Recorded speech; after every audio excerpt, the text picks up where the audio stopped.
We want to spend Christmas quietly with our in-laws, my daughter wrote in a text message, rejecting me after years of my sacrifices. I replied, "Enjoy yourselves."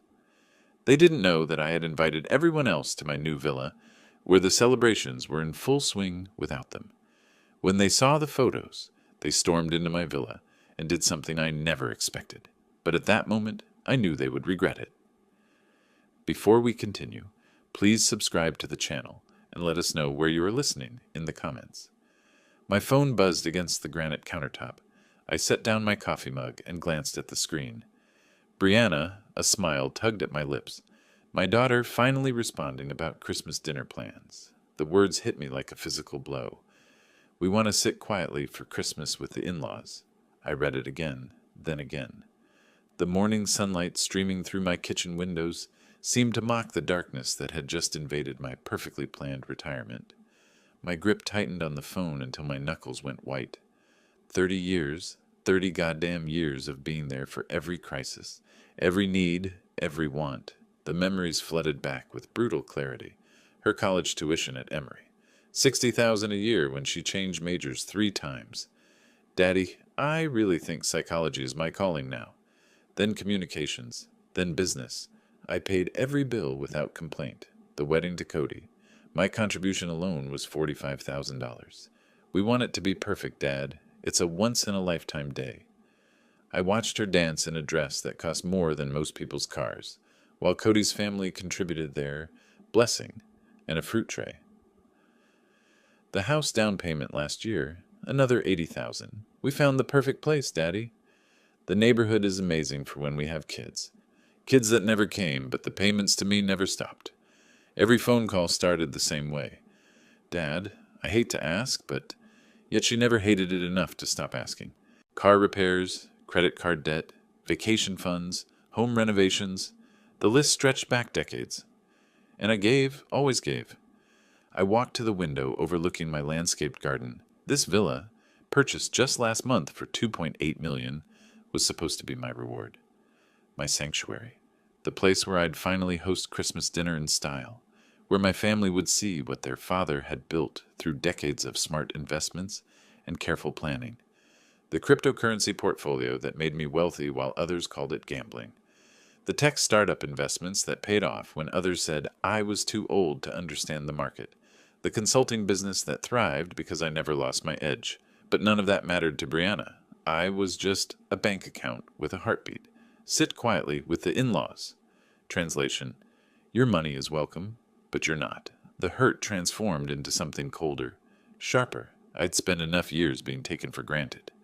Time to show them what Christmas looked like when people actually wanted to be there. I pulled up my contacts and scrolled to Robert's number. My brother had always seen through Brianna's manipulations, though he'd held his tongue for my sake. Not anymore. I scrolled through my contacts and found Robert's number first. The phone rang twice before his familiar, gravelly voice answered. David, perfect timing. I was just thinking about Christmas plans. Robert, I need to ask you something. I kept my voice steady, controlled. Are you and Sarah free for Christmas dinner? I'm hosting at the villa. Hell yes. Sarah's been dying to see your new place. What brought this on? I thought you were going to Brianna's. I glanced at the SMS still glowing on my phone screen. Change of plans. She's sitting quietly with the in-laws. The silence stretched for several heartbeats.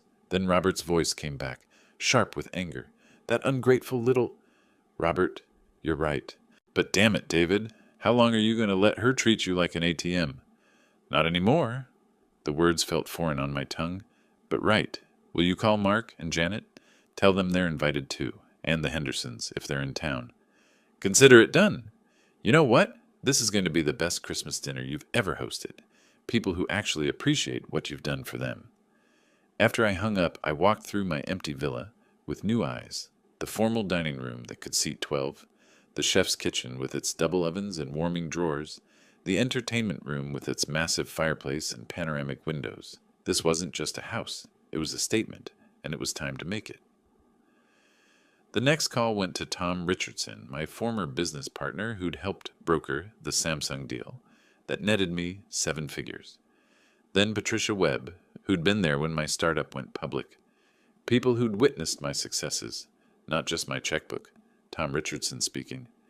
Tom, it's David Collins. I hope I'm not catching you at a bad time. David, never a bad time for you. What's up? I explained the situation briefly. Christmas dinner at my place. Close friends only. December 23rd at 6. Tom's enthusiasm was immediate and genuine. Are you kidding? Linda and I have been hoping for an invitation to see the famous villa. She's still talking about the housewarming photos you sent. Count us in absolutely. Each conversation reinforced what I'd forgotten. I had friends, real ones, people who valued my company, not my contributions to their bank accounts.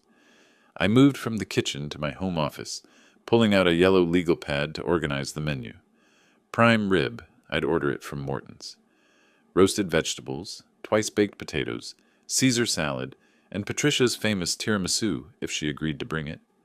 Wine from my cellar, the 2018 Caymus Cabernet I'd been saving for a special occasion. This qualified. In the living room, I rearranged the furniture to create better conversation areas. The leather sectional angled toward the fireplace, additional seating pulled in from the formal living room. The villa's open floor plan was perfect for entertaining, something I'd had in mind when I bought it, though I'd pictured different guests. By 4 o'clock, the catering order was placed, the house was ready, and my guest list was solid. 10 people who would appreciate both the food and the company. 10 people who saw me as more than a funding source. The afternoon had transformed my empty villa into something alive with possibility. Tomorrow night, this house would be everything I'd envisioned when I bought it. The doorbell would ring tomorrow, with my first guest. The doorbell chimed at exactly 6 o'clock. Through the foyer windows, I could see Robert's familiar silhouette, holding a bottle of wine and Sarah beside him, with what looked like a covered dish. I opened the door to my brother's broad grin and Sarah's immediate gasp of appreciation. Jesus, David! Robert stepped inside and looked around the 2-story entryway with its curved staircase and crystal chandelier. Photos don't do this place justice. Sarah was already moving through the space, her eyes taking in every detail. The millwork alone must have cost a fortune. And these windows, she gestured toward the floor-to-ceiling glass overlooking the gardens.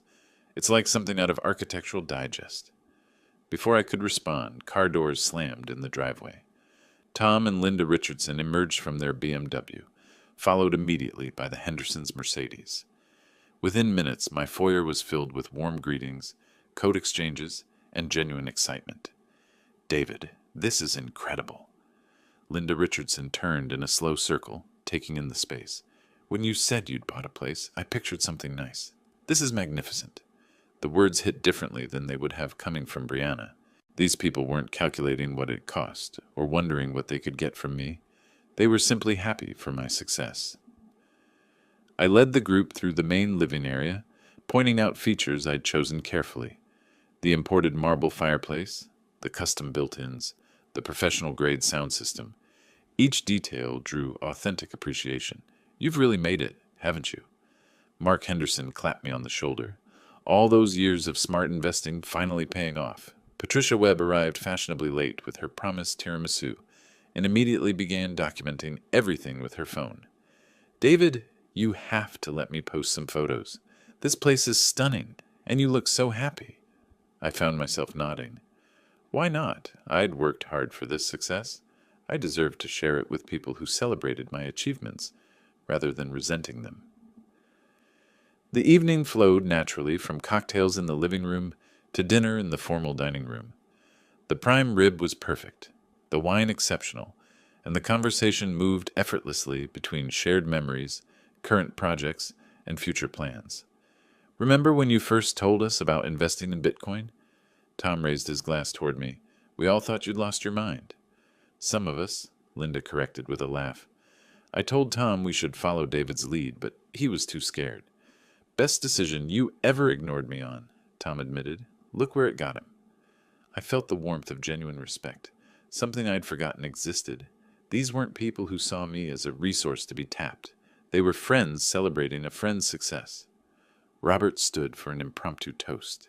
To my brother David, who never lost faith in himself even when the rest of us couldn't see the vision. And to this beautiful home where we're finally getting the Christmas celebration he deserves. The glasses clinked. The laughter continued, and for the first time in years, I felt truly valued.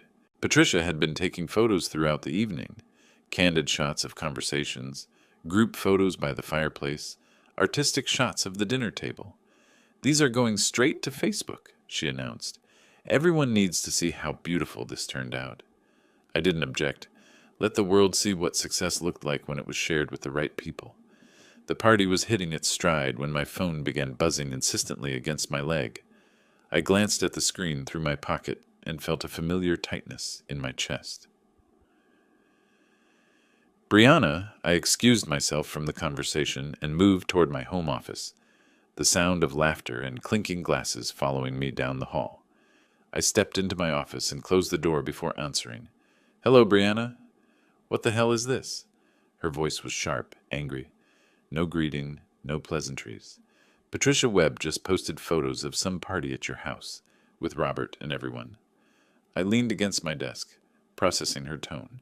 She'd seen the social media posts. "It's Christmas dinner. You said you wanted to sit quietly with the in-laws." "I never said that." The denial was so immediate, so defensive that I almost laughed.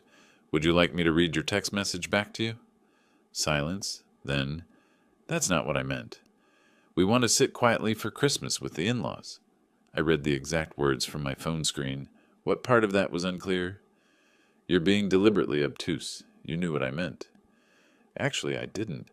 I thought it meant you wanted a quiet Christmas with Cody's family instead of coming to see your father. So I made other plans. Her breathing was audible through the phone, quick and frustrated. "You went behind my back. You invited everyone except us." "I invited people who wanted to spend Christmas with me. You specifically said you didn't. Where did this house even come from?" The question came out in a rush, revealing what was really bothering her. "How can you afford a place like this? Where did this money come from?" There it was. Not heard about being excluded from Christmas dinner. Shock about wealth she didn't know existed. Money she couldn't control. "I've been successful, Brianna. More successful than you realized, apparently."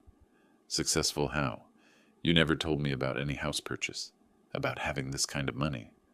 I felt something shift inside me, a cold clarity I hadn't experienced in years. "I don't owe you a financial report. I'm a grown man who made good investments and built a successful consulting business. This house is the result of 30 years of hard work." "But Dad—" "No?" The word came out sharper than I'd intended. "I won't be guilted for celebrating with people who appreciate me. I won't apologize for having success you didn't know about. And I won't pretend that your text message meant anything other than what it clearly stated." The silence stretched between us, filled with years of unspoken resentment, finally finding voice. "You're being spiteful," she said finally. "This is because I can't come to dinner one time. This is because for 30 years I've been nothing more than a bank account to you. Because every conversation starts with what you need from me, never with what you can give back. Because you take my support for granted, while showing me no respect." "That's not true. When was the last time you called just to see how I was doing? When was the last time you showed interest in my life that didn't involve what I could provide for yours?" Another silence. "Longer this time. I have friends here tonight who are genuinely happy for my success, who celebrate my achievements instead of calculating what they can get from them. This is what Christmas looks like when people actually want to be here. You can't just exclude family because you excluded yourself?" My voice was calm now, steady. "You made your choice. I made mine." "This isn't over, Dad." The threat in her voice was unmistakable. "You can't just cut us out because you're having some kind of midlife crisis." The line went dead. I stood in the quiet of my office, phone still in my hand, processing what had just happened. Through the closed door, I could hear the continued sound of celebration. Genuine laughter, animated conversation, the clink of glasses raised in authentic joy. For the first time in 30 years, I'd drawn a line, and it felt exactly right. I slipped the phone back into my pocket and opened the office door, ready to rejoin people who valued me for who I was, not what I could provide. But as I reached for the door handle, her words echoed in the quiet office. "This isn't over, Dad." The threat carried weight I couldn't ignore. Was I being too harsh, too final? I stood frozen for a moment, phone heavy in my pocket like a stone of guilt, 30 years of fatherhood don't evaporate with one confrontation. I remembered teaching her to ride a bike, helping with homework, walking her down the aisle. That little girl had grown into someone I barely recognized. The sound of laughter filtered through the door. Genuine, warm, uncomplicated. I straightened my shirt, checked my reflection in the window, and took a deep breath. Whatever came next, I wouldn't let Brianna's drama destroy what I'd built tonight. I opened the door and stepped back into the warmth of celebration. The contrast hit me immediately. The cold isolation of conflict versus this atmosphere of authentic connection. Robert noticed me first. His expression shifted from jovial host to concerned brother in seconds. "David, everything okay?" I nodded toward the kitchen, and he followed me away from the other guests. The hum of conversation provided enough cover for privacy. "She called," I said simply. Robert's jaw tightened. "What did she say?" "She saw Patricia's photos on Facebook, accused me of going behind her back, wanted to know where the money for this place came from." I leaned against the granite counter where this morning had started. She denied ever saying she wanted a quiet Christmas. "Of course she did." Robert's voice carried decades of frustrated observation. "David, you've enabled this behavior for 30 years. She's not angry about Christmas. She's angry about losing control." "But what if I'm wrong? What if—" "Stop." Robert gripped my shoulder. "She hung up on you, didn't she? After making threats?" I nodded. "That's not how someone responds when they want to resolve a conflict. That's how someone responds when their manipulation tactics fail." Tom Richardson appeared in the kitchen doorway. "Sorry to interrupt, but we couldn't help noticing you looked stressed. Everything all right?" Before I could deflect, Robert answered, "Family drama.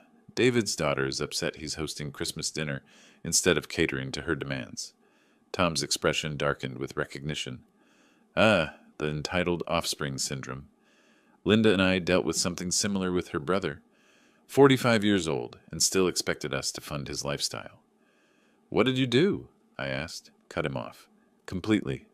Best decision we ever made." Tom's voice was matter-of-fact. He threw a tantrum, threatened to never speak to us again. The whole performance. 6 months later, he was back with a job and an apology. Linda joined us, drawn by the serious tone. "Are we talking about family boundary issues? Because I have opinions on that subject." The conversation grew naturally as other guests drifted toward the kitchen. Each person shared similar experiences.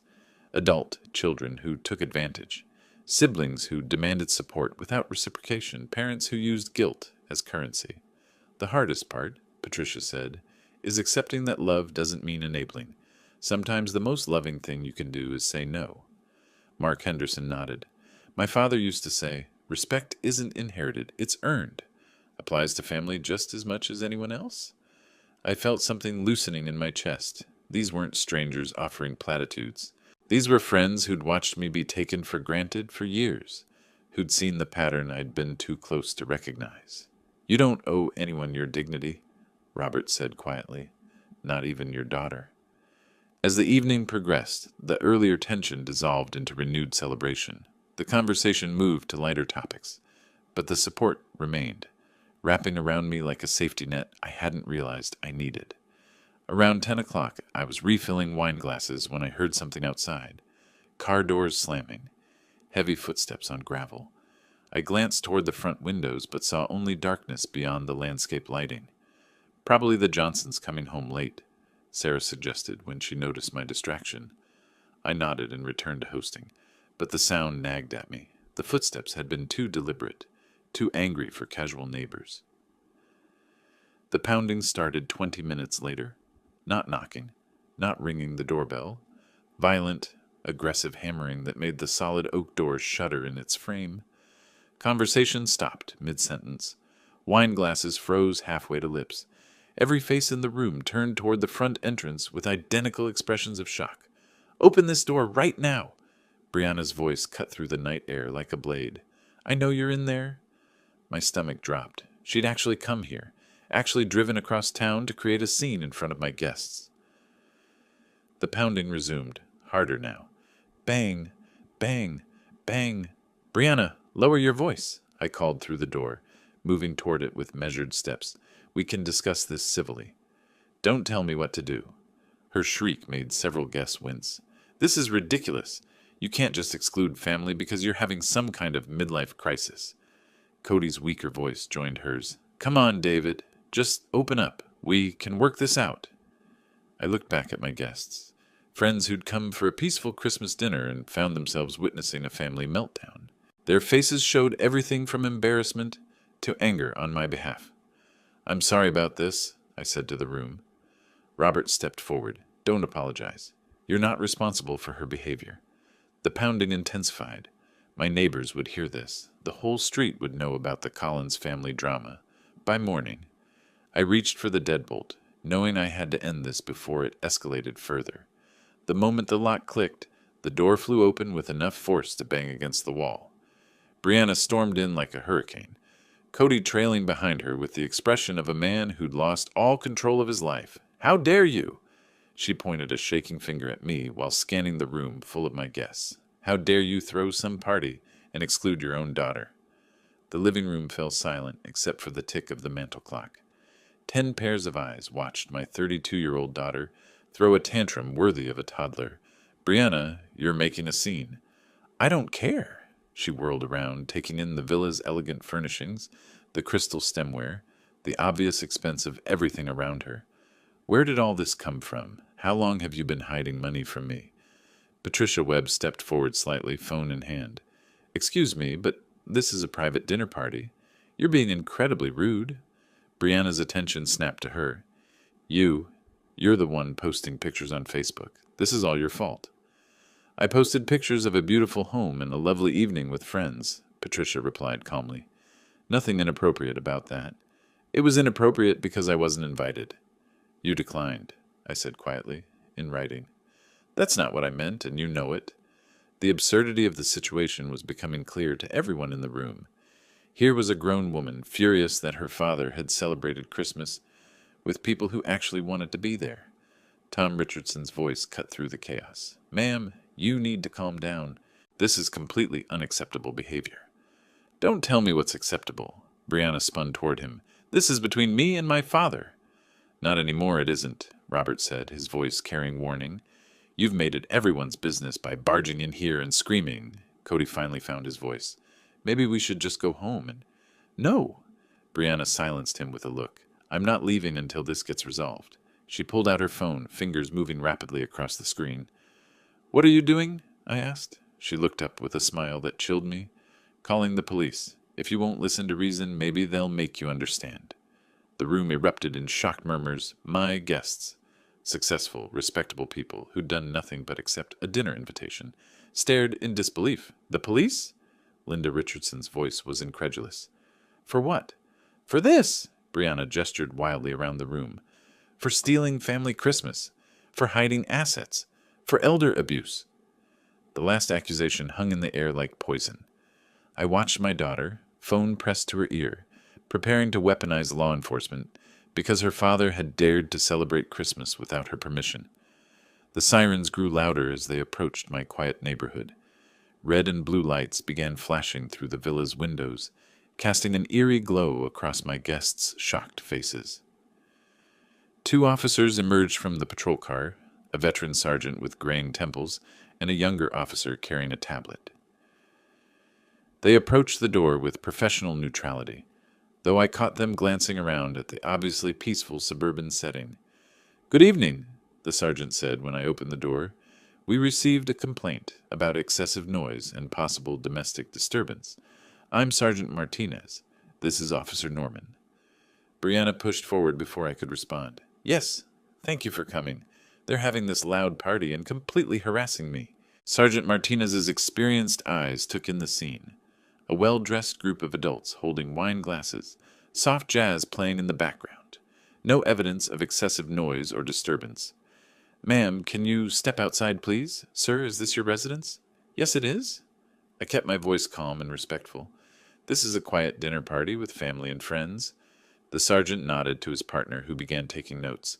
How many people are inside? 10 guests total. We've been having Christmas dinner. The noise level seems quite reasonable now, Officer Norman observed, glancing at his watch. Nearly 11 p.m. and I can barely hear conversation from out here.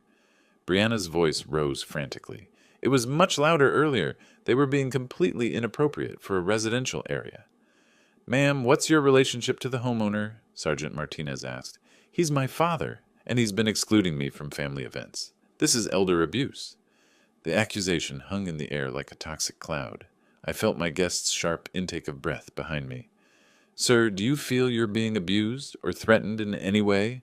the sergeant asked me directly. "No, officer. I'm hosting a voluntary gathering of friends and family in my own home." Robert stepped forward. "Officers, I'm David's brother. My daughter received a text message this morning saying she wanted a quiet Christmas with the in-laws instead of joining family. So David invited people who actually wanted to celebrate with him." "You have this text message?" Officer Norman asked. Robert pulled out his phone and showed them the SMS thread David had forwarded to him earlier. Sergeant Martinez read it carefully. "So you declined the invitation in writing, ma'am?" "That's not what I meant." Brianna's voice cracked with frustration. He completely misunderstood. "The message seems pretty clear," Officer Norman said diplomatically. Cody finally spoke up, his voice weak and uncomfortable. "Maybe we should just go home and sort this out privately." "No," Brianna spun on him. "They need to understand this is inappropriate." Tom Richardson approached from inside. "Officers, I'm sorry you were called out for this. We've been having a perfectly quiet evening. Most of us are in our 60s and 70s. Hardly a rowdy crowd." The sergeant's expression suggested he was reaching the same conclusion.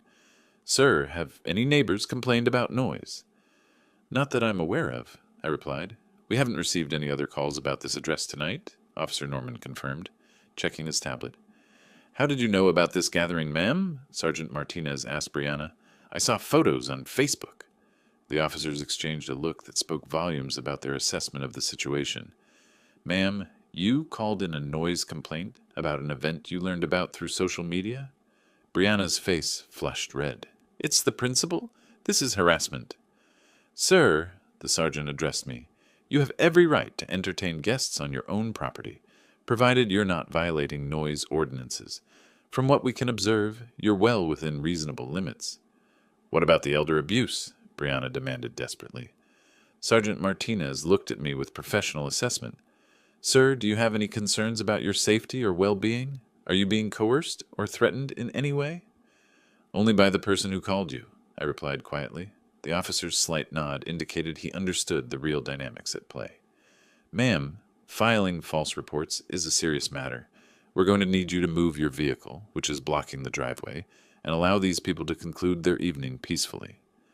Brianna stared at him in shock, her manipulation having spectacularly backfired. "This isn't over," she said to me, her voice carrying less conviction than before. The officers returned to their patrol car, and I watched their red and blue lights disappear into the night. Brianna stood on my doorstep, deflated and humiliated. The police dismissal had shattered her confidence, leaving her looking smaller somehow, more vulnerable than I'd seen her in years. Cody shifted uncomfortably beside her, clearly wishing he were anywhere else. "Brianna," I said quietly, "would you like to come in and talk, privately?" She looked up with surprise, hope flickering in her eyes. Maybe she thought the police intervention had broken through my resolve. I led her to my home office while Robert shepherded the guests back toward the living room, giving us space for what needed to be said. Cody remained in the foyer, studying his shoes like they held the secrets of the universe. "Dad," Brianna began the moment I closed the office door, "I need you to understand something." I settled into my desk chair and waited. "I never meant for things to go this far. The text message, I didn't mean it the way you interpreted it." "Help me understand what you did mean, then." She paced in front of my bookshelf, gesturing as she spoke. "I meant we wanted a quiet Christmas morning with Cody's parents, but I always assumed we'd see you later, for dinner or something. You never mentioned dinner. You never asked about my plans. I thought it was understood. We always worked something out." I leaned back, studying my daughter's face. "Brianna, when was the last time you called me just to see how I was doing?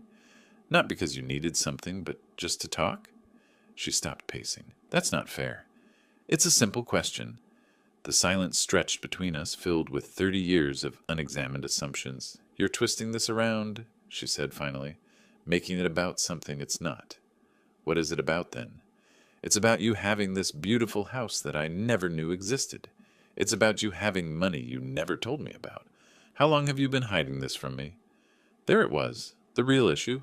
Not Christmas dinner, not family traditions. Control. Access. The fear of losing her personal ATM. I haven't been hiding anything, Brianna. I've been successful. More successful than you realized, apparently. But why didn't you tell me? I'm your daughter. Do I owe you a financial report every month? Are my investments subject to your approval? Her face flushed. That's not what I mean. Then what do you mean? I mean, I need to know you'll still be there for me, that nothing's changed. I felt something break inside my chest. After everything, the text message, the confrontation, the police call, she was still trying to manipulate me into maintaining the status quo. What if things have changed, Brianna? Her eyes widened. What do you mean? What if I'm tired of being treated like a bank account? What if I want a relationship with my daughter that isn't based on what I can provide? You're being dramatic. I don't treat you like a bank account. I pulled out my phone and scrolled through our text history. Your last 10 messages to me. Dad, can you help with the car payment? Dad, we need help with the roof repair. Dad, Cody's between jobs again. When was the last time you texted to ask how I was feeling? To share good news? To just say hello? She stared at the phone screen, her mouth working soundlessly. I love you, Brianna. I always will, but I won't continue enabling a relationship that only flows in one direction. You can't just cut me off. I'm not cutting you off. I'm asking for mutual respect. Her expression hardened. This is because of Robert, isn't it? He's always been jealous of our relationship. I stood up, feeling the weight of finality settling over me. This is because I finally realized I deserve better than being taken for granted. She began to cry then, but even her tears felt calculated, designed to manipulate rather than express genuine emotion. Please, Dad, don't do this. I need you. You need my money. There's a difference. I walked toward the door, ready to return to my guests. People who valued me for who I was, not what I could provide. Behind me, I heard her whisper, "This isn't over." But looking at my reflection in the office window, I realized it was. I walked back toward the living room. My decision crystallized like ice in my veins. Behind me, I heard Brianna's heels clicking frantically across the hardwood as she followed. The moment we entered the main room, she launched her attack. I need everyone to understand something, she announced loudly, positioning herself in the center of my guests. My father has been hiding money from our family for years. Money that should have been disclosed. The room fell silent. 10 pairs of eyes shifted between us, watching this desperate performance with growing discomfort. Brianna, I began. No. She spun to face Tom Richardson. Did you know he bought this house without telling his own daughter? $2.8 million. Where do you think that money came from? Tom's eyebrows rose. From his investments and hard work, I imagine. Same place my money comes from. You don't understand. He's been manipulating financial records, hiding assets. That's enough. Robert stepped forward, his voice carrying warning. You're making accusations you can't support. I can support them. He's been stealing from family accounts to fund this lifestyle. Patricia Webb laughed, actually laughed. Brianna, your father showed us his portfolio 3 years ago when he was considering retiring. Every penny came from legitimate investments he made decades before you were born. She's right, Mark Henderson added. David, didn't you get into Bitcoin when it was under $100? I nodded, purchased my first coins in 2011. And the tech startup investments? Linda Richardson prompted. Multiple companies starting in 2015. 3 went public. 2 were acquired. Brianna's face flushed as the mathematical reality hit the room. My wealth wasn't mysterious or stolen. It was well documented and witnessed by people who'd known me for decades. But he never told me, she protested. Why would he? Sarah spoke for the first time, her voice cutting. You've never shown interest in his life unless you needed something from him. The brutal truth hung in the air. Even Cody shifted uncomfortably, finally understanding how his wife appeared to others. That's not true, Brianna's voice cracked. I've always cared about my father. When? Robert challenged. When was the last time you called to ask about his health, his happiness, his plans? Silence. When was the last time you invited him to your house for dinner? Patricia added. More silence. When was the last time you celebrated one of his achievements without calculating what you could get from it? Tom's question landed like a physical blow. Brianna looked around the room, seeing her isolation complete. Even her husband couldn't meet her eyes. You don't understand our relationship, she whispered desperately. We understand it perfectly, I said quietly, and that's the problem. I took a breath, feeling the weight of 30 years lifting from my shoulders. I want you both to leave my home and never return. The words dropped into absolute silence. Brianna stared at me as if I'd spoken in a foreign language. You can't be serious. I've never been more serious about anything in my life. Brianna's eyes widened with genuine shock. Dad, you can't mean that. I'm your daughter. You're a woman who has used me for 30 years without offering anything in return. Being my daughter doesn't entitle you to unlimited access to my resources or unlimited tolerance for disrespect. I walked toward the foyer, expecting them to follow. When they didn't move, I turned back. I said, leave. This is insane. Brianna's voice rose to near hysteria. You're destroying our family over nothing. Over nothing? Robert's voice carried incredulous anger. You called the police on your own father for hosting a dinner party. You accused him of elder abuse in front of officers, Patricia added. You barged into his home, uninvited, and attacked him publicly. Tom's disgust was obvious. Each statement hit like a hammer blow. Brianna looked around the room desperately, seeking any supportive face. Cody, tell them. Tell them this is wrong. Her husband looked at her for a long moment, then at me. Brianna, we should go. You too? Her voice broke. You're taking his side too. I'm not taking sides. I'm recognizing reality. Cody's voice was tired, defeated. He's right, Bree. We both know he's right. I moved to the front door and opened it. The December night air rushed in cold and clean. I've spent 30 years enabling behavior that hurt both of us, I said calmly. I won't spend what time I have left being treated like a bank account with a heartbeat. I'll change. Brianna's voice turned pleading. I promise I'll be different. I'll show more appreciation. I'll call more often. You had 30 years to change, Brianna. Tonight proved you can't. But I'm your daughter. And I'm a human being who deserves basic respect, something you've never been able to provide. She looked around the room one final time, seeing nothing but stone faces and disappointed shakes of heads. You'll regret this, she said, her voice hardening. All of you will regret taking his side when you see what kind of man he really is. We already know what kind of man he is, Sarah said firmly. We've known for decades. That's why we're here. Robert moved to stand beside me at the open door. Brianna, you need to leave. Now. She walked toward the exit with Cody trailing behind her, his shoulders slumped in embarrassment. At the threshold, she turned back one final time. This isn't over, Dad. I won't let you cut me out of your life like this. Yes, I said quietly. It is over, and you cut yourself out the moment you chose manipulation over love. I closed the door behind them and turned the deadbolt with a decisive click. The sound of their car starting and pulling away felt like the end of one life and the beginning of another. Behind me, I heard the quiet murmur of my friends, my real family, resuming their celebration. For the first time in 30 years, my home was filled only with people who valued me for who I was, not what I could provide. I had finally learned the difference between being used and being loved, and it felt like freedom. I stood in my foyer for a moment, my hand still on the deadbolt, processing the magnitude of what had just happened. 30 years of enabling, 30 years of walking on eggshells, 30 years of being treated like a resource rather than a person, over. The weight I'd carried for so long lifted from my shoulders, like morning fog clearing from the mountains. When I turned back toward the living room, I found my friends waiting with expressions of pride and admiration I hadn't seen directed at me in years. David, Patricia said quietly, that took incredible courage.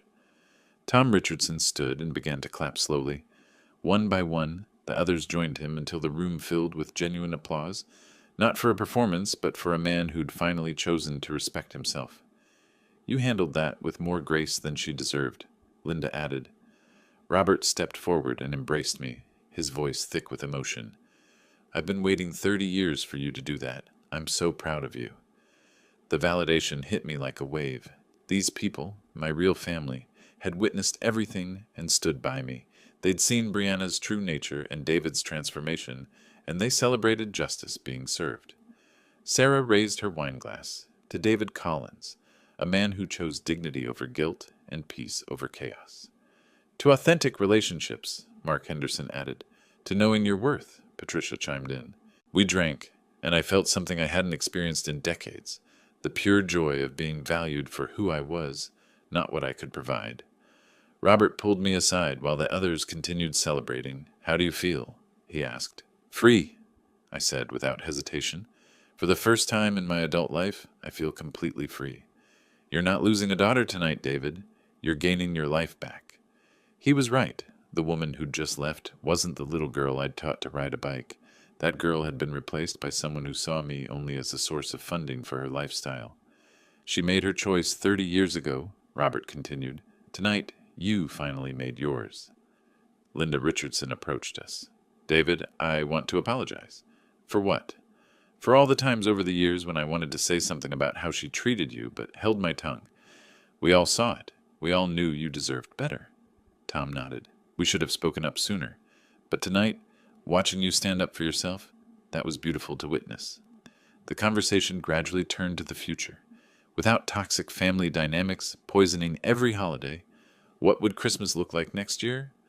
What about New Year's Eve, my birthday? You should host New Year's here, Sarah suggested, a celebration of new beginnings. I'd love that, I realized I meant it. All of you here, bringing in 2025 together. And your birthday in March, Patricia added, a proper celebration for a man who deserves to be celebrated. For the first time in years, I felt excited about future gatherings. No more walking on eggshells, wondering what mood someone would be in or what demand would come next. Just authentic relationships built on mutual respect and genuine affection.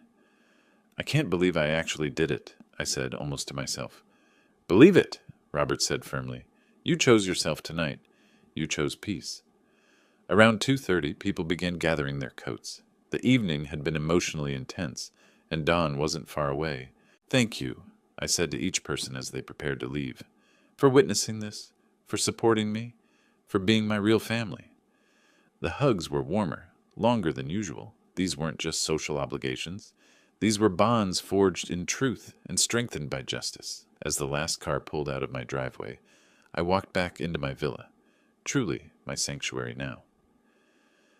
The house felt different, larger somehow, as if removing toxic energy had physically expanded the space. I walked through rooms that were finally completely mine. No guilt, no manipulation, no strings attached. In the kitchen where this journey had begun 18 hours ago, I made myself a cup of coffee and stood at the window overlooking my garden. The landscape lights still twinkled like stars, but now they illuminated possibility rather than just property. My phone buzzed with a text from Patricia. Thank you for showing us what real courage looks like. Sweet dreams, my friend. Then Tom, your home will always be a place of love and respect. Sleep well? And Sarah, call us any time. We're your real family now. Each message felt like a warm embrace, confirmation that I'd made the right choice. I thought about my resources, the investments, the villa, the financial freedom I'd worked decades to achieve. For the first time, it was truly mine to enjoy and share as I chose. No more guilt about not being fair to someone who'd never shown fairness to me. I could travel now. Take that river cruise through Europe I'd always wanted to experience. Visit the vineyards in Tuscany. Maybe take a cooking class in Paris. The world felt open in ways it hadn't since I was young. Or I could stay here and create the kind of home I'd always dreamed of. One filled with laughter instead of tension, appreciation instead of demands, love instead of obligation. The eastern windows began to glow with the first hint of dawn. Christmas Eve was beginning, and for the first time in 30 years, I was genuinely excited about the holiday. No walking on eggshells, no careful gift selection to avoid criticism, no calculating how much money would be enough to keep peace. Just the simple pleasure of celebrating with people who wanted to celebrate with me. My phone rang. Robert, checking on me. How are you holding up? He asked. Better than I've felt in decades, I answered honestly. I keep waiting for the guilt to hit, but it's not coming. It won't. Guilt requires wrongdoing, and you did nothing wrong tonight except protect your dignity. I think I'll spend Christmas Day alone, I said, not lonely. Alone. There's a difference. There absolutely is, and you've earned the right to peaceful solitude. After we hung up, I stepped onto my terrace as the sun crested the horizon. The December air was crisp and clean, carrying the promise of new seasons ahead. At 63, I was finally beginning my authentic life. The years ahead stretched before me, filled with possibility rather than obligation, respect rather than exploitation, joy rather than guilt. I thought about calling that travel agent later today, maybe booking a trip to Ireland for St. Patrick's Day or Australia for their autumn.